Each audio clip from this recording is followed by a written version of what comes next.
Le message est arrivé un mardi après-midi alors que j'examinais des dossiers dans mon cabinet. Mon téléphone a vibré avec ce rythme particulier que j'avais appris à associer aux drames familiaux. 3 vibrations rapides, toujours de la part de ma sœur Claire. Ne viens pas au dîner de répétition vendredi. Le père de Jason est un juge fédéral.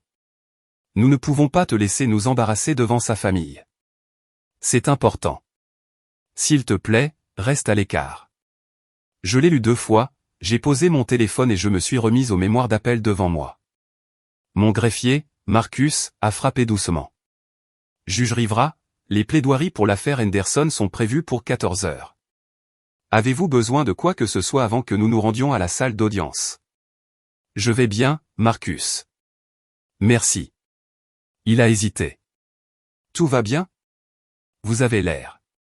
Des histoires de famille. Rien d'important. C'était la vérité. Après 38 ans, j'avais appris exactement à quel point l'opinion de ma famille comptait, c'est-à-dire pas du tout. J'étais l'enfant erreur. Maman et papa l'avaient dit clairement dès le début. Claire était prévue, voulue, célébrée. Je suis arrivé 3 ans plus tard, imprévue, gênante, coûteuse. Claire a eu des cours de piano, j'ai eu des chaussures d'occasion. Claire a eu des cours de préparation au SAT, j'ai eu une carte de bibliothèque et on m'a dit de me débrouiller. Claire est allée à l'université d'État avec tous les frais payés par maman et papa. J'ai cumulé 3 emplois pour payer mes études au collège communautaire, puis j'ai été transféré à l'université d'État grâce à une bourse d'excellence. Tu as toujours été si indépendante, disait maman, comme s'il s'agissait d'un trait de caractère au lieu d'une nécessité. Quand j'ai été admise en école de droit, la réaction de papa a été « Comment vas-tu payer pour ça ?» Prêt et bourse, ai-je répondu. Cela semble irresponsable. Claire a obtenu son diplôme en marketing et est revenue vivre à la maison, trouvant un emploi dans une boutique locale pour 30 000 par an. Maman et papa étaient si fiers.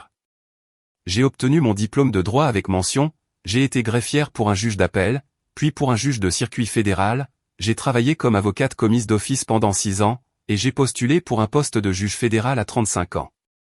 Quand j'ai obtenu la nomination, j'ai appelé pour leur dire.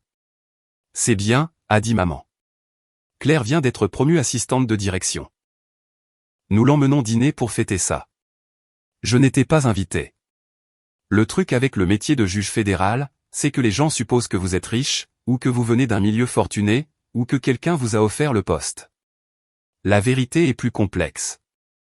J'ai passé 6 ans à défendre des personnes qui n'avaient pas les moyens de se payer un avocat. J'ai appris à voir au-delà des accusations pour percevoir l'humain en dessous. Je me suis forgé une réputation d'équité, de recherche approfondie et de capacité à poser les questions difficiles que les autres avocats omettaient. Lorsque la juge Patricia Harrison, de la cour d'appel du 9e circuit, a eu besoin d'une greffière, j'ai postulé. Elle m'a embauché sur la base de mes états de service lors des procès et de mes avis écrits lors des tribunaux écoles pendant mes études de droit. J'ai passé 3 ans à apprendre auprès de l'un des esprits juridiques les plus brillants du pays. La juge Harrison est devenue mon mentor, ma référence, ma protectrice. Lorsqu'un poste au tribunal de district s'est libéré, elle m'a appelé dans son bureau. Tu devrais postuler, a-t-elle dit. Tu as 35 ans, tu es brillante et juste exactement ce dont la magistrature a besoin. J'ai postulé. 6 mois plus tard, j'étais confirmé, juge Elena Rivera, tribunal de district des États-Unis, district central de Californie. La réaction de ma famille, papa, alors tu es juge maintenant. Est-ce que ça veut dire que tu gagnes bien ta vie? Maman, c'est beaucoup de responsabilités. Es-tu sûr de pouvoir gérer? Claire, cool. Tu peux me faire sauter une contravention pour excès de vitesse? J'ai arrêté de leur parler de mon travail après cela. Claire avait toujours eu besoin de validation. Au lycée, elle sortait avec le quarterback. À l'université, elle a rejoint la sororité la plus populaire. Après l'obtention de son diplôme, elle choisissait ses petits amis en fonction de leur titre professionnel et de leur relation familiale. Quand elle a rencontré Jason Montgomery lors d'un événement caritatif, elle m'a appelé pour la première fois en 8 mois. J'ai rencontré quelqu'un, a-t-elle dit. Il est avocat. Son père est juge fédéral. C'est bien, ai-je dit, en utilisant le même ton que maman avait utilisé avec moi. Sa famille est incroyable. De la vieille bourgeoisie, avec des relations. Son père connaît des gouverneurs et des sénateurs. Cela semble impressionnant. C'est sérieux entre nous. Je pense qu'il pourrait me demander en mariage. C'est ce qu'il a fait. 3 mois plus tard, Claire a envoyé un SMS groupé avec la photo d'une énorme bague en diamant. La réponse de maman, nous sommes si fiers de toi. La réponse de papa, c'est ma fille. Ma réponse, félicitations. Je n'ai eu aucune nouvelle d'eux pendant 4 mois supplémentaires. Le mariage est devenu toute la personnalité de Claire. Chaque conversation, chaque SMS, chaque réunion de famille tournait autour des arrangements floraux, du plan de table et de la question de savoir si les demoiselles d'honneur devaient porter du rose poudré ou du champagne. J'ai été nommée demoiselle d'honneur par défaut par obligation familiale, pas par affection. Le premier essayage de robe a été un cauchemar. Tu as pris du poids, a dit Claire en me regardant d'un air critique. La robe va avoir besoin de retouches majeures. Je n'avais pas pris de poids. J'avais pris du muscle car j'avais enfin le temps d'aller régulièrement à la salle de sport. Je m'en occupe, ai-je dit. Peut-être devrais-tu faire un régime avant le mariage. Je veux que tout le monde soit parfait. Maman est intervenue. Claire a raison. C'est son jour spécial. Nous devons tous être à notre avantage. J'ai commandé la robe à ma taille réelle et je n'ai rien dit.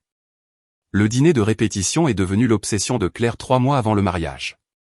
Les parents de Jason reçoivent, a-t-elle annoncé lors d'un déjeuner familial auquel j'avais fait l'erreur d'assister au manoir Rosewood. 5 étoiles. Son père a invité des gens très importants. Cela semble charmant, ai-je dit. Claire s'est tournée vers moi. Tu devras te comporter de manière exemplaire. Le père de Jason est un juge fédéral. Il travaille avec des gens puissants, des sénateurs, des procureurs. Ce n'est pas comme nos dîners de famille habituels. Je sais comment me comporter lors d'un dîner formel. Ah bon? Les yeux de Claire se sont plissés. Tu as tendance à être maladroite, silencieuse. Tu ne sais jamais de quoi parler avec des gens qui ont réussi. Maman a acquiescé. Claire a raison. Contente-toi de sourire et ne propose pas trop de sujets de conversation. J'ai bu une gorgée d'eau, j'ai compté jusqu'à 10, et je n'ai rien dit. Le mardi précédant le dîner de répétition du vendredi, le SMS de Claire est arrivé, ne viens pas au dîner de répétition vendredi. Le père de Jason est un juge fédéral. Nous ne pouvons pas te laisser nous embarrasser devant sa famille.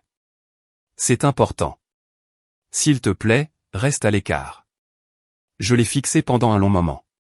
Puis un second SMS, maman et papa sont d'accord. Tu peux venir au mariage, mais le dîner de répétition est réservé aux invités importants.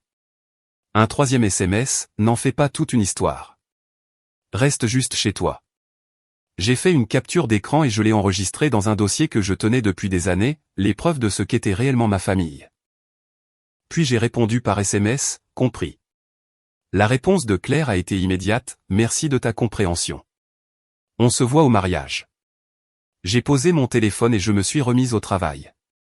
La juge Patricia Harrison était mon mentor depuis 12 ans. Après avoir terminé mon stage auprès d'elle, nous étions restés en contact par des déjeuners mensuels et des appels occasionnels. Elle était devenue une figure maternelle bien plus que ma propre mère ne l'avait jamais été. Ce mercredi-là, nous avons déjeuné dans un petit bistrot calme près du tribunal. Tu as l'air troublé, a dit Patricia en découpant son saumon. Des histoires de famille. Ma sœur se marie. Je l'avais mentionné une fois, il y a des mois.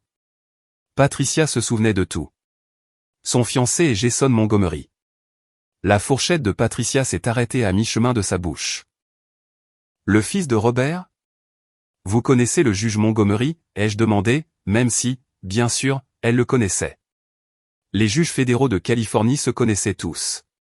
Robert et moi avons siégé ensemble au 9e circuit avant qu'il ne prenne le statut de juge senior. Un homme bon. Un esprit juridique brillant. Elle a posé sa fourchette. Est-ce que ta famille sait que tu es juge? Ils le savent. Ils s'en fichent. Et Jason, je ne l'ai jamais rencontré. Claire ne m'inclut pas vraiment dans sa vie. L'expression de Patricia est passée de l'amusement à l'indignation. Alors, Robert n'a aucune idée que son fils épouse ta sœur? Apparemment pas. Et ta sœur vient de te désinviter du dîner de répétition parce que... Parce qu'elle ne veut pas que je l'embarrasse devant un juge fédéral. Patricia s'est mise à rire, vraiment rire. Le genre de rire qui attirait les regards des autres tables. Quoi? Elena, Robert organise le dîner au manoir Rosewood? C'est exact. C'est ce que Claire a dit. Je suis invité. Robert m'a invité il y a 3 mois. Nous sommes amis depuis 25 ans. Patricia a sorti son téléphone. Je viens accompagner. Vous, Patricia? Je ne pense pas que. En tant qu'invité, Robert sera ravi de te voir. Nous laisserons la soirée se dérouler naturellement. Cela ressemble à du chaos. Cela ressemble à de la justice. Le sourire de Patricia était féroce. Ta famille a passé toute ta vie à te mépriser. Il est temps pour un revirement. Le vendredi est arrivé avec le soleil de Californie et mon indifférence totale envers les drames du mariage de Claire. J'avais un rôle d'audience le matin, 3 motions de non-lieu, 2 litiges sur la divulgation de preuves et une audience de détermination de la peine. Je les ai traités avec mon attention habituelle aux détails, j'ai signé les ordonnances nécessaires et j'ai quitté le tribunal à 15 heures. Patricia avait insisté pour venir me chercher. Arrivons ensemble, avait-elle dit. Faisons une entrée remarquée. Je portais une robe bleu marine simple, élégante et appropriée pour un dîner formel.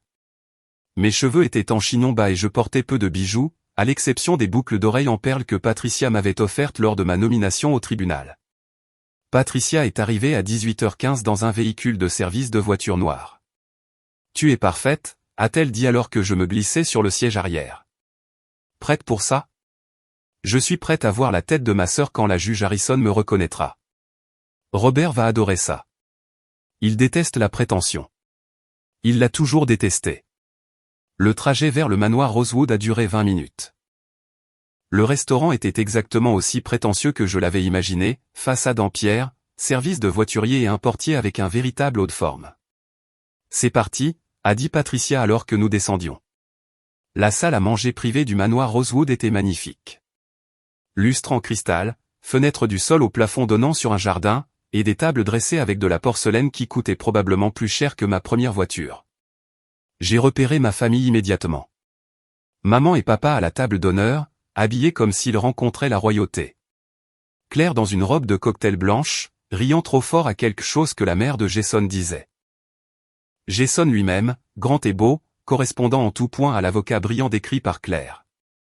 Et au centre de tout cela, le juge Robert Harrison 72 ans, cheveux argentés, regard vif, juge senior à la cour d'appel du 9e circuit, l'un des esprits juridiques les plus respectés de Californie.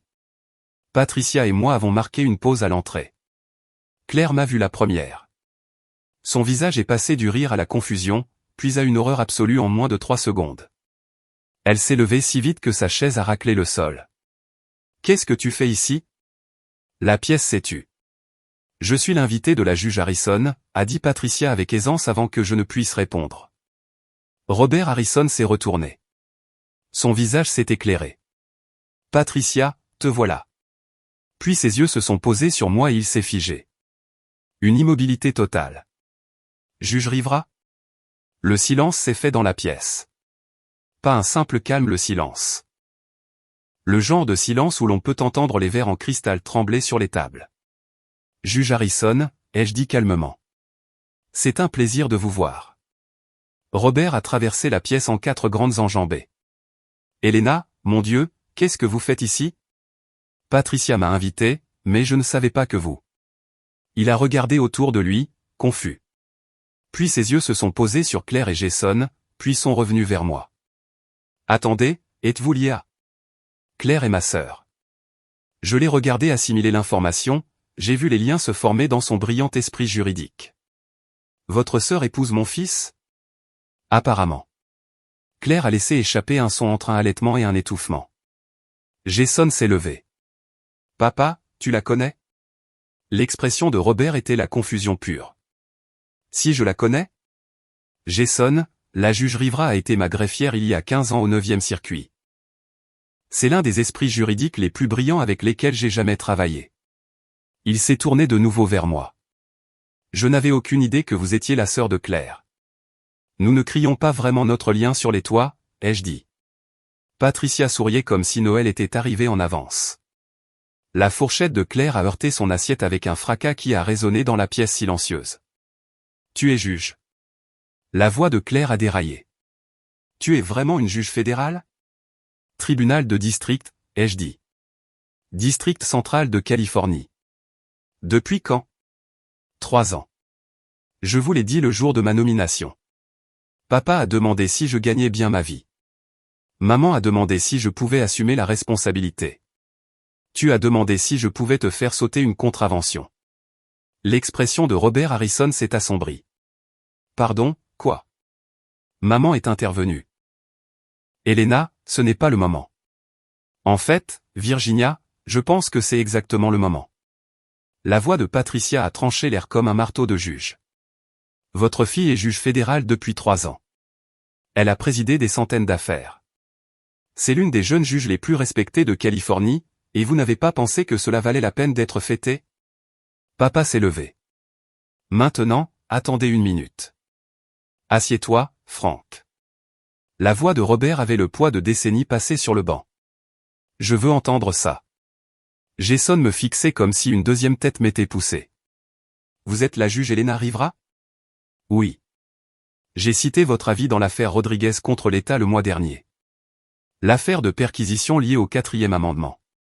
Je me souviens de cette affaire, votre analyse était brillante. Je l'ai utilisée pour gagner une motion de suppression. Il a regardé Claire. Tu m'as dit que ta sœur travaillait dans. Qu'as-tu dit? Le service client. Le visage de Claire était passé du blanc au rouge. J'ai dit qu'elle travaillait avec des gens. Tu as supposé. Non. La voix de Jason était calme mais ferme. Tu as spécifiquement dit qu'elle travaillait dans le service client. Tu as dit qu'elle n'avait jamais vraiment réussi. Le silence qui a suivi aurait pu briser du verre. Robert Harrison a tiré une chaise. Elena, s'il vous plaît, asseyez-vous. Je pense que nous avons tous besoin de parler. Patricia et moi nous sommes assises. Toute la salle restait figée. Depuis combien de temps connaissez-vous mon père? A demandé Jason, toujours debout. 15 ans. J'ai été greffière pour le juge Harrison après mes études de droit. Ensuite, j'ai travaillé comme avocate commise d'office pendant 6 ans avant ma nomination au tribunal de district. Avocate commise d'office, a dit Robert chaleureusement. Vous étiez l'une des meilleures. Je me souviens avoir lu vos mémoires. Vous aviez un don pour trouver l'histoire humaine à l'intérieur des arguments juridiques. Maman a tenté une nouvelle fois. Elena ne nous a jamais dit tout cela parce que vous n'avez jamais demandé. La voix de Patricia était de glace. Je connais Elena depuis 12 ans. Elle a mentionné sa famille exactement 3 fois. À chaque fois, c'était pour expliquer pourquoi elle passait les fêtes seule. Ce n'est pas juste, a dit papa. Vraiment? Patricia a sorti son téléphone. Elena, je peux? J'ai acquiescé. Elle a montré l'écran à Robert. Voici le message que Claire a envoyé à Elena mardi. Robert l'a lu, la mâchoire contractée. Ne viens pas au dîner de répétition. Le père de Jason est un juge fédéral. Nous ne pouvons pas te laisser nous embarrasser. C'est hors contexte, a dit Claire désespérément. Vraiment? J'ai sorti mon propre téléphone et j'ai trouvé le dossier. Voici le message pour ma remise de diplôme en droit, je ne peux pas venir à ta remise de diplôme. Claire a un entretien d'embauche. Voici celui de ma nomination judiciaire, c'est bien. Claire a été promue assistante de direction. Voici celui pour mon premier avis publié, aucune réponse du tout. Jason s'est assis lentement. Comment n'ai-je pu rien savoir de tout cela? Parce que je ne t'ai jamais parlé de ma famille, a chuchoté Claire. J'ai dit que nous n'étions pas proches. Tu as dit que ta sœur était une ratée qui n'avait jamais rien fait de sa vie. Les mots sont restés suspendus dans l'air comme une condamnation. Robert Harrison était un juge fédéral. Il avait passé 40 ans à cerner les gens, à évaluer la crédibilité et à trouver la vérité dans les silences entre les mots. Il a regardé mes parents, puis Claire. Je pense, a-t-il dit doucement, que nous devons comprendre exactement ce qui s'est passé ici. Robert Harrison n'a pas crié. Il n'en avait pas besoin. Ses questions avaient la précision d'un scalpel. Claire, quand as-tu eu pour la dernière fois une conversation sérieuse avec ta sœur? Nous avons parlé à Noël, répondit Claire. À quel sujet? Juste des trucs de famille. Lui as-tu posé des questions sur son travail? Elle n'aime pas parler de son travail. J'ai ri. J'ai vraiment ri. Ce n'est pas vrai. Tu ne m'as jamais posé une seule question sur mon travail. Pas une seule fois en 15 ans. Virginia, Frank, continua Robert, quand avez-vous rendu visite à votre fille pour la dernière fois? Assisté à l'un de ces événements? Célébrer ses accomplissements? Maman semblait acculée. Elena est très réservée. Elle n'aime pas que nous fassions des histoires autour d'elle. C'est une interprétation bien pratique, dit Patricia. J'ai vu Elena prononcer des discours d'ouverture lors de conférences juridiques. Elle a plaidé devant la cour d'appel du 9e circuit. Elle a fait la couverture du magazine California Lawyer.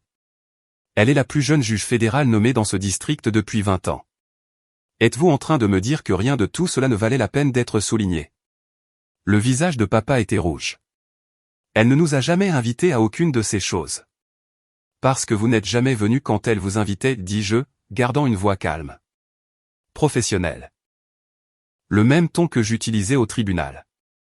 Je vous ai invité à ma remise de diplôme en droit, à ma cérémonie de prestation de serment, à mes premières plaidoiries en tant que défenseur public fédéral.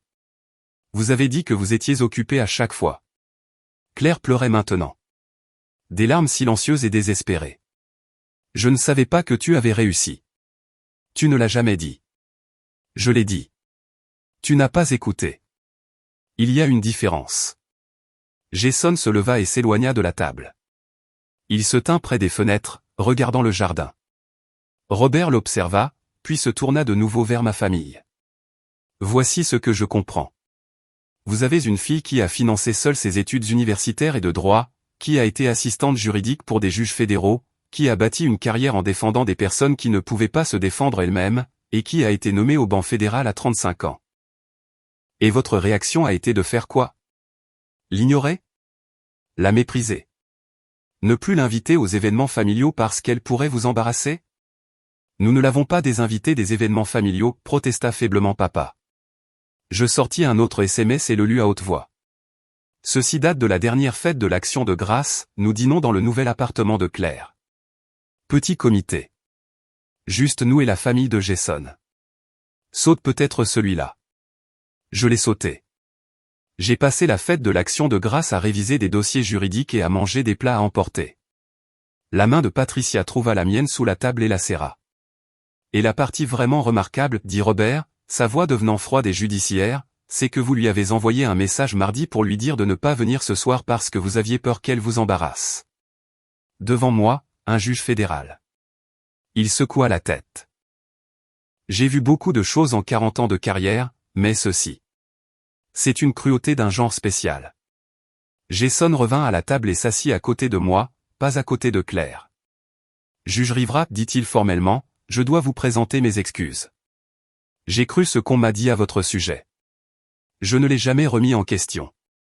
C'est ma faute. Il regarda Claire. Nous devons parler plus tard. En privé. Jason, s'il te plaît. Plus tard. Sa voix était sans appel. Il se tourna de nouveau vers moi. J'ai lu votre avis dans l'affaire Martinez contre le comté de Los Angeles. Celui sur l'immunité qualifiée pour les officiers de police. C'est l'analyse la plus approfondie des protections du 4e amendement que j'ai jamais vue. Je l'ai utilisé dans une affaire de droit civique l'année dernière. Comment cela s'est-il terminé? Nous avons gagné. Mon client a obtenu un accord. Justice a été rendue. Il marqua une pause. Grâce à votre raisonnement juridique. Robert hochait la tête. L'avis d'Elena dans l'affaire Martinez a été cité dans 17 affaires à travers 4 circuits. C'est en train de devenir un précédent. Elle change la loi. Maman émit un petit bruit. 17 affaires. 18 maintenant, dis-je. Le 2e circuit l'a cité la semaine dernière. L'énormité de la chose les frappait enfin.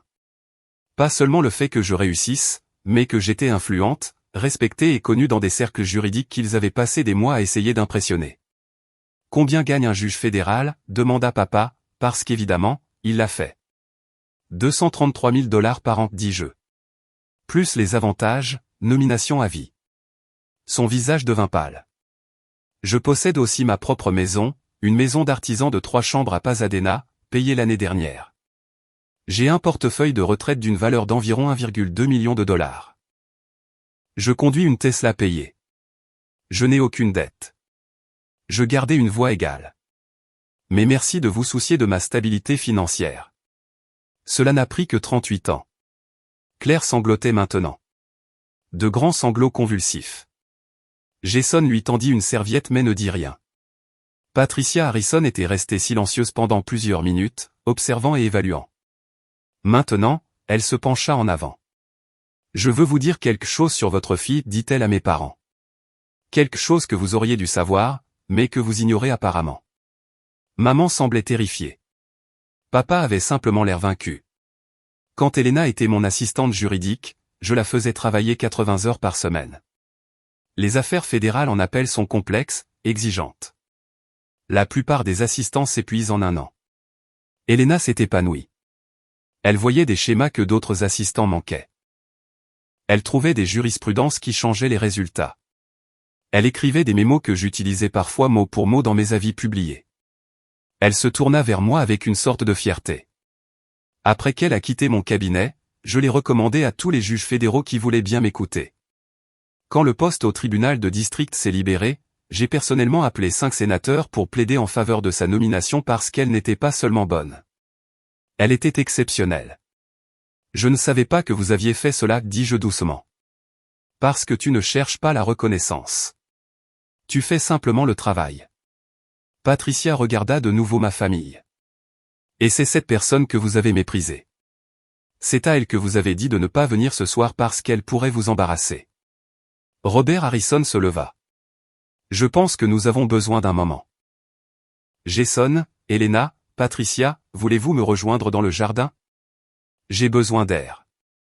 Nous nous sommes levés et avons laissé ma famille assise à table. En sortant, j'ai entendu Claire dire à maman, « Qu'est-ce qu'on fait ?»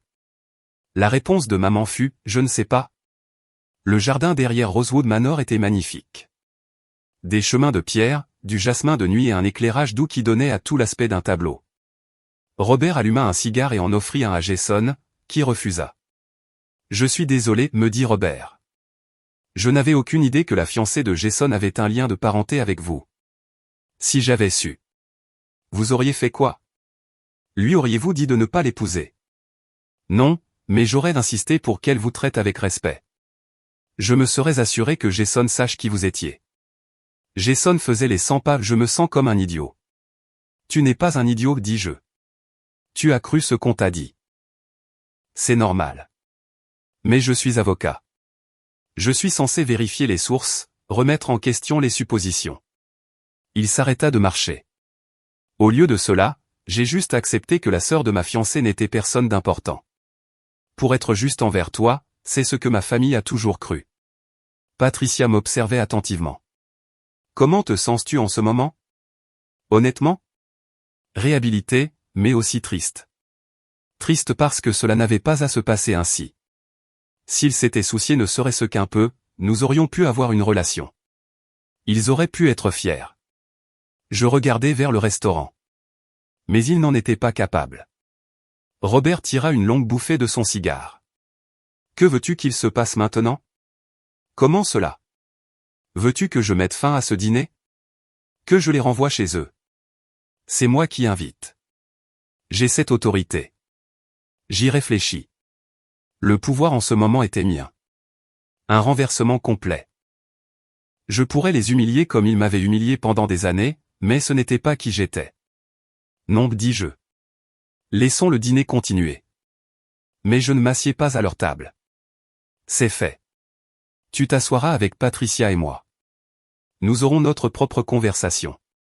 Ils pourront voir à quoi cela ressemble quand les gens vous apprécient vraiment. Jason me regarda. Puis-je vous demander quelque chose? Bien sûr. Voulez-vous que j'annule le mariage? Je clignai des yeux. Quoi? Parce que si c'est ainsi qu'est Claire, si c'est ainsi qu'elle traite sa famille, je dois tout reconsidérer. Jason, c'est entre toi et elle.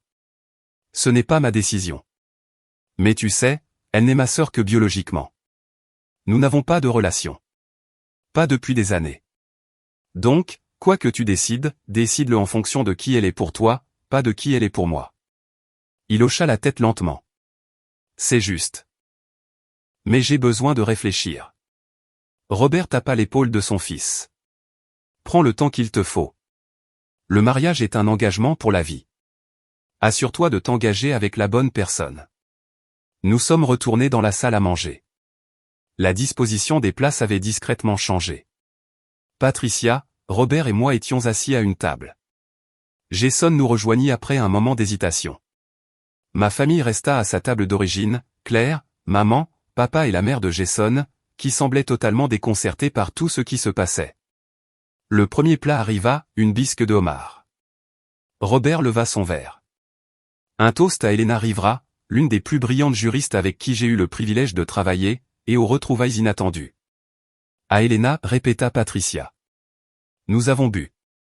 De l'autre côté de la pièce, ma famille était assise en silence. Le dîner continua. Robert raconta des histoires sur des affaires sur lesquelles nous avions travaillé ensemble. Patricia partagea des souvenirs de mon stage, des nuits tardives au cabinet, des débats sur l'interprétation constitutionnelle, la fois où j'avais trouvé un précédent de la Cour suprême qui avait complètement changé notre analyse. Elle était implacable, dit Patricia avec affection.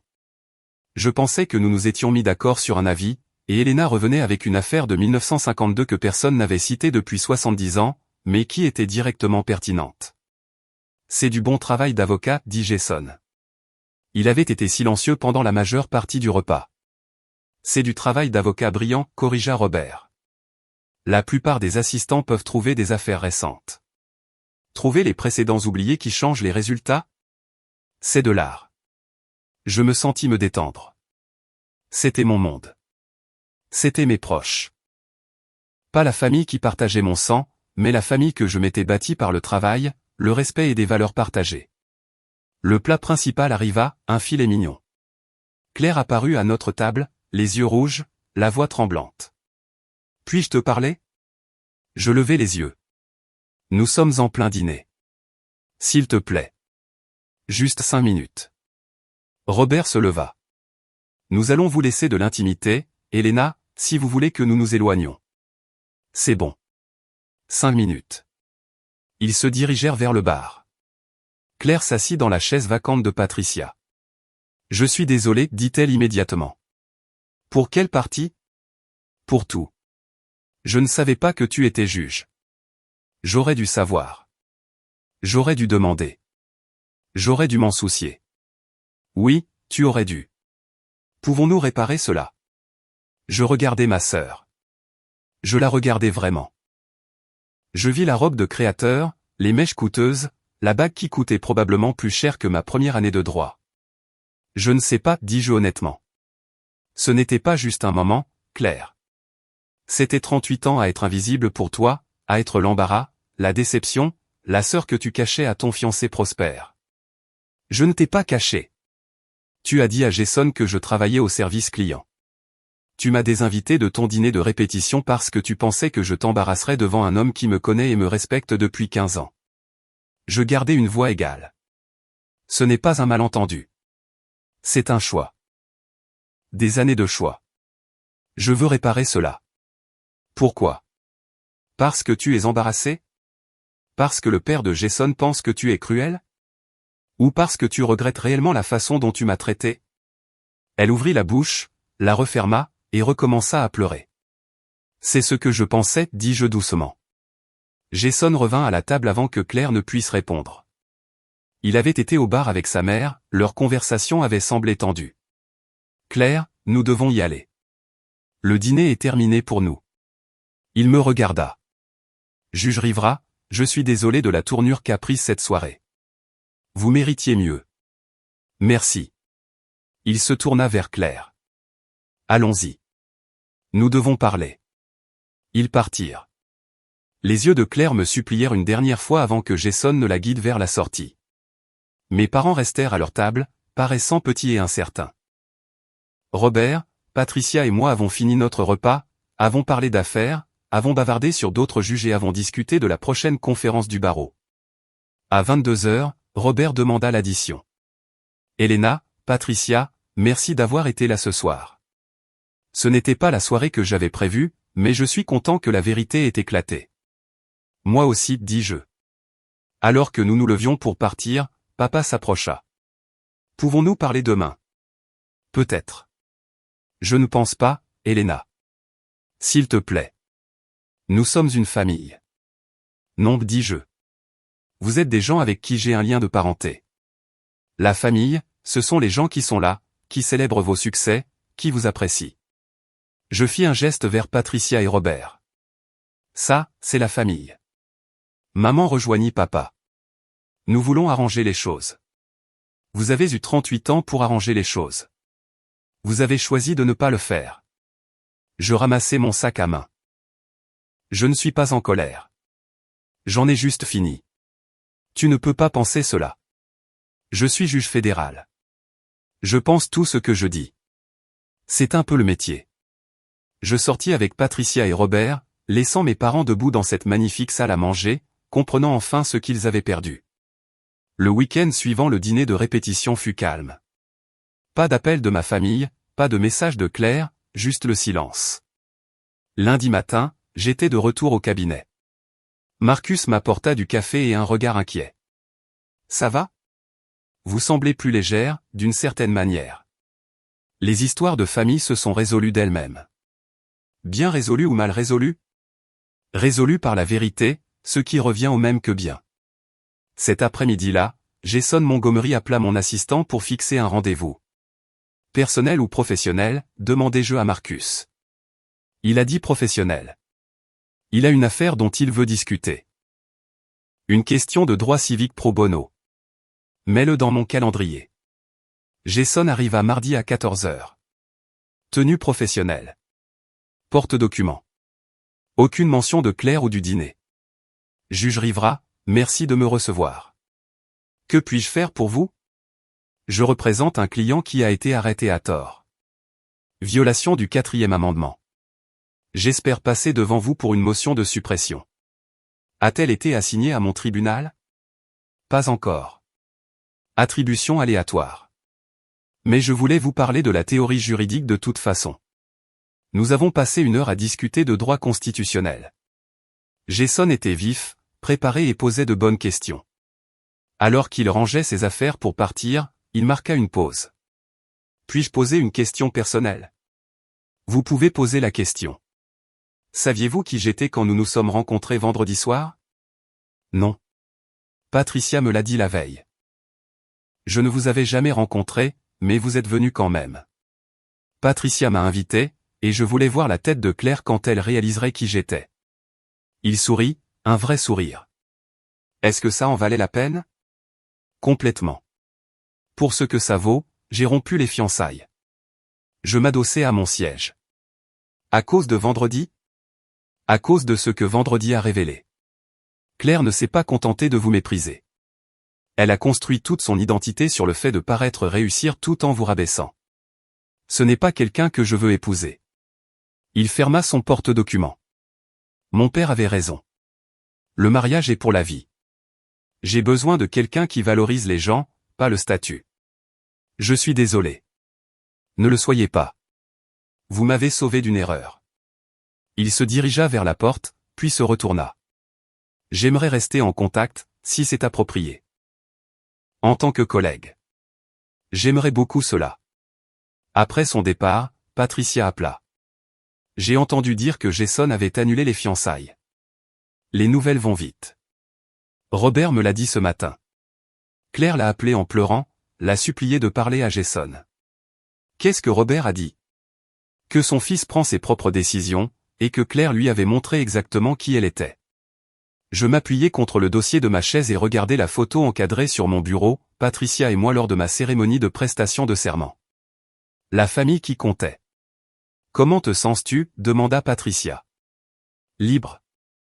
3 semaines après le dîner, Claire se présenta au palais de justice. La sécurité appela mon bureau. Juge Rivera, vous avez une visiteuse. Claire Rivera dit qu'elle est votre sœur. Renvoyez-la. Elle insiste, elle dit que c'est important. 10 minutes. Salle de conférence B. Claire avait l'air terrible.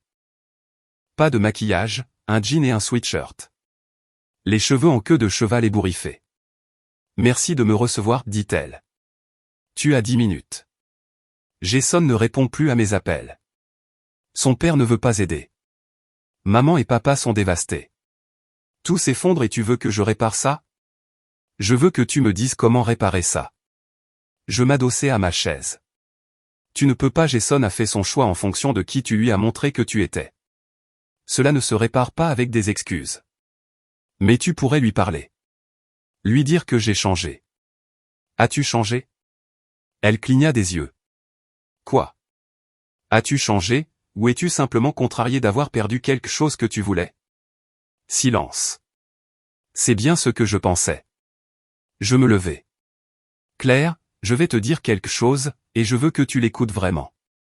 Tu as passé 38 ans à me traiter comme si je ne valais rien. Tu t'es convaincu que j'étais une ratée pour te sentir réussir. Et quand la vérité a éclaté, quand tu as réalisé que j'étais tout ce que tu prétendais être, ton premier instinct n'a pas été de t'excuser.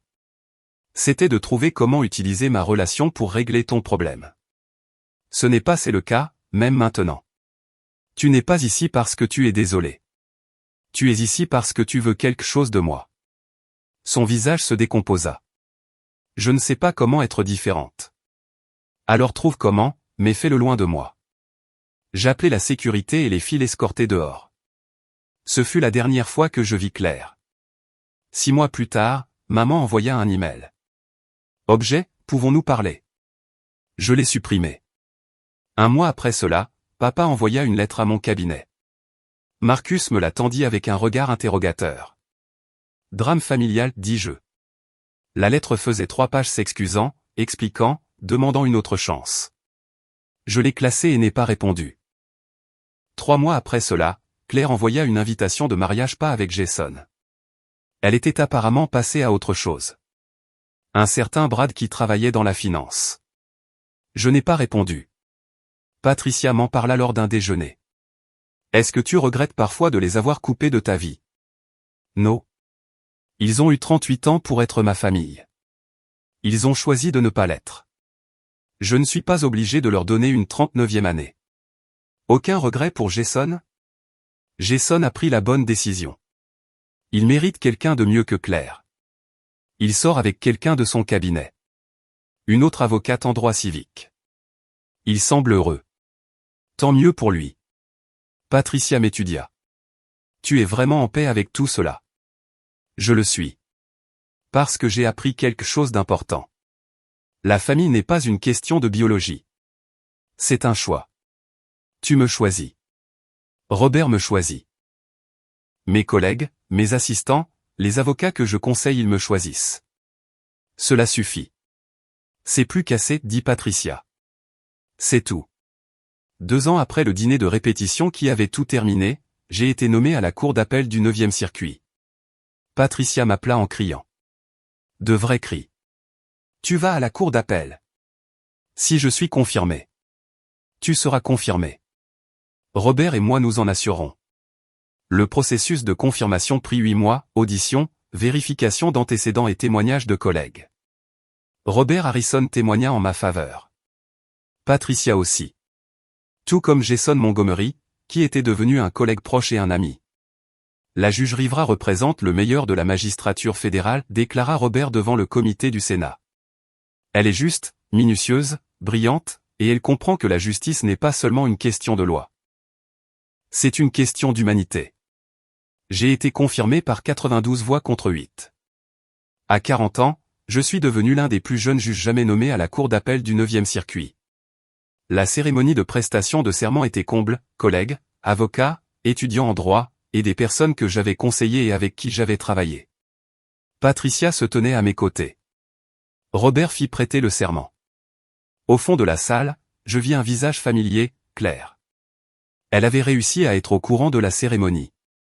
Après avoir prêté serment, après que les applaudissements se furent calmés, elle s'approcha. « Félicitations, dit-elle. Merci. Je suis fier de toi. » Je regardai ma sœur. Je la regardais vraiment. Je vis quelqu'un que j'avais connu, à qui j'avais été lié, dont j'avais espéré qu'elle m'aimerait. J'apprécie cela, dis-je. Mais cela ne change rien. Je sais. Je voulais juste que tu le saches. Elle partit. Je la regardais s'en aller. Patricia apparut à mon coude. Ça va? Parfaitement. Elle est venue? Oui. Ça n'a plus d'importance. Et cela n'en avait pas, parce que j'étais entouré de gens qui m'avaient choisi, qui avaient célébré chaque étape de ma carrière, qui avaient cru en moi quand j'étais assistante, défenseur public, juge de district, et maintenant juge d'appel. Ce soir-là, Robert organisa un dîner. Intime, juste les personnes qui comptaient. Jason était là avec sa petite amie, Sarah, qui avait plaidé devant moi 2 fois et avait gagné les 2 fois. Marcus, mon fidèle assistant, et 3 autres juges fédéraux avec qui j'avais travaillé au fil des ans.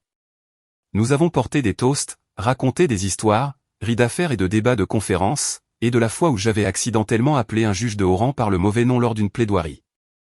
À la fin de la soirée, Robert leva son verre une dernière fois. À Elena Rivera, qui a prouvé que la famille n'est pas une question de sang. C'est une question de qui est présent, qui croit, qui reste. À Elena, répétèrent-ils tous en chœur.